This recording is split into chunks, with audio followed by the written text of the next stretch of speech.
Hey, good afternoon, everyone. This is Carolina Weather Authority meteorologist Joshua Nagelberg with our next threat to the Gulf Coast. I cannot believe we're still talking about hurricanes hitting the U.S., but that is looking more and more likely here at the end of this week. For more details and more videos, make sure you're subscribed to our YouTube channel as we continue to fill you all in on the latest. And we've also got a Facebook page, Carolina Weather Authority, with articles about local weather and hurricane history and what we're to expect. Articles as well on carolinawxauthority.com. Please follow those. And finally, I want to show you guys our forecast here for Delta, which was named a tropical storm earlier today. In my opinion, it's going to be getting close to hurricane intensity this afternoon or evening and will likely go to major hurricane here by the time it gets into the southern Gulf of Mexico for the middle of the week. And once again, this puts people in Louisiana on notice. This could be another serious threat like we saw with Laura, although I think maybe farther east. And this looks to be the unprecedented fifth storm to hit Louisiana this season and would be the 10th to hit the United States. Both of those are clear records. So we've got a major deal ongoing here, a big story. My track here in yellow has shifted west from the last couple of days. Last week we thought maybe Florida would be in the mix. Now it's looking like the central Gulf Coast. The reason for that is that Gamma is weakening and kind of getting out of the way and allowing this system to kind of get pulled a little bit more to the north and west around the periphery of a high pressure ridge, which is centered over into the east of Florida. And that's going to pull the storm west to a point until it starts to finally get a push and turn to the right as a trough approaches Texas. But that won't be until, we think, Thursday afternoon or evening. And the storm's going to go over very warm water between now and then, which will provide a breeding ground for continued intensification.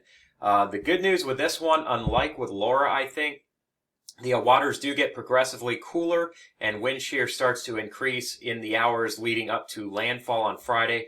And instead of the last several storms we've had, which have strengthened up until they've hit, this one may start to weaken before that happens. But nonetheless, could be a very large, intense storm over the northern Gulf, could produce a lot of storm surge and wind. And we're now talking less than 4 days out from potential landfall, so time to start looking at taking action.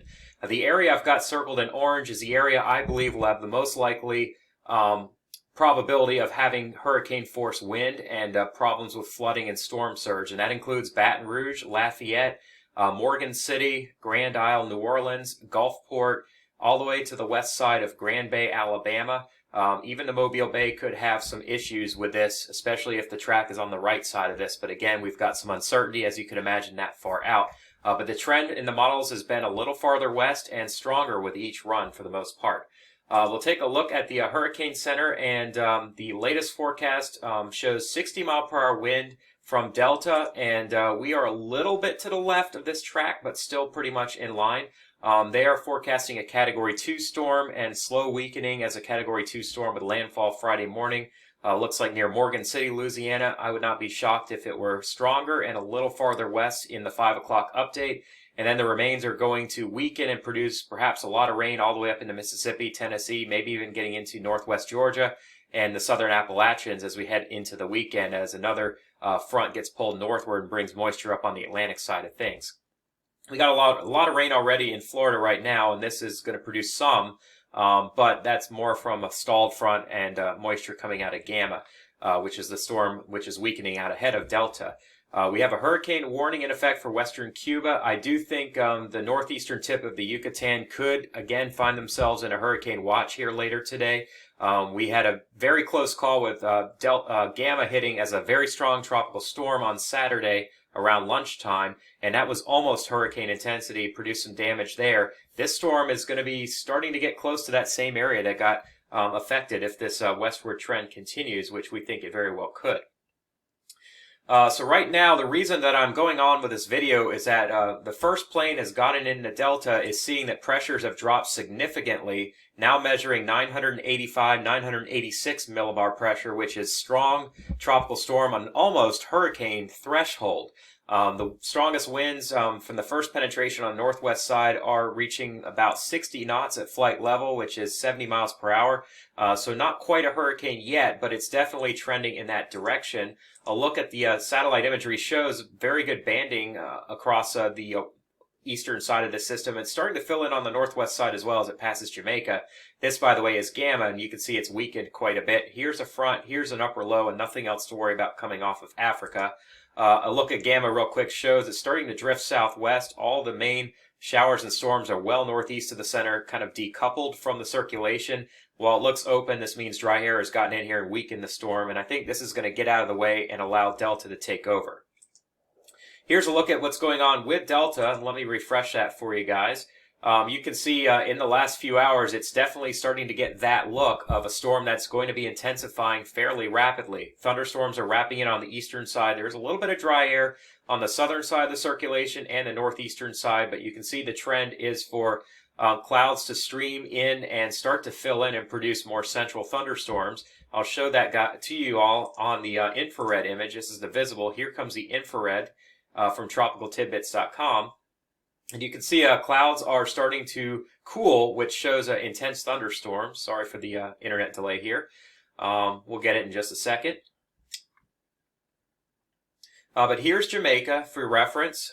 So this storm, by the way, has kind of reformed on the southwest side of where it was aimed yesterday. It looked like it was going to come very close to Jamaica. Now it's well distanced from Jamaica and almost halfway between Honduras and Jamaica, and likely to come very close to the Grand Cayman Island here tomorrow morning. But notice the clouds are continuing to cool, and the circulation's filling in, and that is a sign of a developing system, and why we believe we'll have a hurricane here by tomorrow morning. Tracks have shifted west. No tracks now showing any kind of landfall over Cuba, but more tracks aimed towards the northeastern tip of the Yucatan. For the storm to be at its strongest, it's likely going to want to miss just to the right of the Yucatan with all the thunderstorms to the east, right over the Yucatan Channel. And we're seeing more and more models shifting west with as many miles west of New Orleans as there are east. Now, a couple days ago, more were to the east. Today, more to the west, and even some of the global models are south of the Texas-Louisiana border where Laura came in, but do bend it to the right as a trough should push it northeast. But the remains are going to come into Tennessee and maybe into the Carolinas over the weekend, especially Sunday, so we're going to have more on that coming up as well. The ensemble forecast has shifted left of Baton Rouge towards Lafayette and west of Morgan City, now coming right up the Vermilion and Atchafalaya Bays. That could be the spot we see landfall. And a track that might be similar to storms like Gustav and Lily. I don't want to say Rita or Laura at this point, and probably not Katrina, but kind of more of a south-central Louisiana hit. But again, there's time for that to change. Intensity forecasts have been upped quite a bit, with several more models now showing at least a Cat 2 hurricane, quite a few getting to Category 3, and even a few still showing Category 4. Rapid intensification models, all three of them show this in 24 hours from now. So by 2 in the afternoon on Tuesday, getting to Category Strong 1 or Low End 2, which is definitely a concern I've got. The good news, I guess, is that it weakens a little bit before it makes landfall. Let me show you the GFS model. This is a well-developed storm showing up on the GFS now. This is a look at the relative humidity in the mid-levels of the atmosphere. And what we see is that the atmosphere is dry to the west of what's left of Gamma, but it moistens up quite a bit here. And flow out of the southeast pulls moisture straight out of the tropical Caribbean into the Gulf. And it's going to continue to strengthen most likely over this part of the Gulf as long as the dry air gets fended off. Now, as we get towards Friday, it looks like some more dry air tries to circulate in to the western side, which means the eastern side of the storm is going to be much worse than the west, which is typical for a landfalling storm. But then it's going to lose some of its tropical characteristics well after landfall, moving into Tennessee. Still a lot of winds aloft, though. We could have some severe weather all the way up into Tennessee, Georgia, maybe even the western Carolinas by Friday night and Saturday. I was going to show you guys the HWRF, but it just, for whatever reason, it's a lot weaker than it typically is with these storms. In fact, it's got a pressure of 983 millibars over the central Gulf. And right now, I just showed you the plains measuring 985, so I bet you the next run is going to be a lot stronger. The GFS showing rainfall at its heaviest near to the east of the track, going right through Baton Rouge. Maybe a foot of rain could fall up into the middle part of Tennessee, southwest Mississippi as well. There could be tornadoes, including the New Orleans area. If this shifts to the right, New Orleans is going to be in a lot bigger danger. If it shifts to the left, unfortunately, southwest Louisiana could be once again, which we, of course, don't want to see. But you will see more rain showing up in the western mountains of the Carolinas here by Friday night and Saturday, while areas farther east could see more showers. Here's what I'm talking about. Look at this heat potential over the northwest Caribbean. Now, the storm is right about here. It's going to move right over the area of greatest tropical cyclone heat over the next 2 days, which is why we believe the storm is likely going to strengthen quite quickly and will probably be stronger than what most of the models are predicting right now. The heat potential is still fairly good in the southern Gulf. It does start to wane as we get north of about 27 north. It could go right over this warm loop current, and then finally it'll hit some cooler water in the hours right before landfall. But at that point, probably will only weaken modestly unless wind shear picks up. Water temperatures, you can see 30 degrees Celsius is definitely supportive of a powerful hurricane, even 29. Once we see the 28-degree isotherm, we see the cooler shelf waters, and by the time the storm gets into here, it's probably done strengthening and may start to weaken a little bit. But if it accelerates, it's not going to weaken as fast as you would like in Louisiana. If it slows down for whatever reason, it will have more of a chance of weakening. Maybe we're only talking about a category 1 or low end 2. But I'm thinking more high end 2, 3, outside chance of even a 4 by the time this thing is getting ready to make landfall on Friday. That's what I'm thinking at this point. And of course, we'll have more on that coming up in the coming days. But again, here is our forecast. Don't be surprised if these end up getting bumped to 2 and 3 tomorrow, depending on what happens tonight. But those pressures continue to drop. Let's go back and take a look real quick at the latest recon and see what it's finding. And you can see wind speeds at flight level up to 60 knots.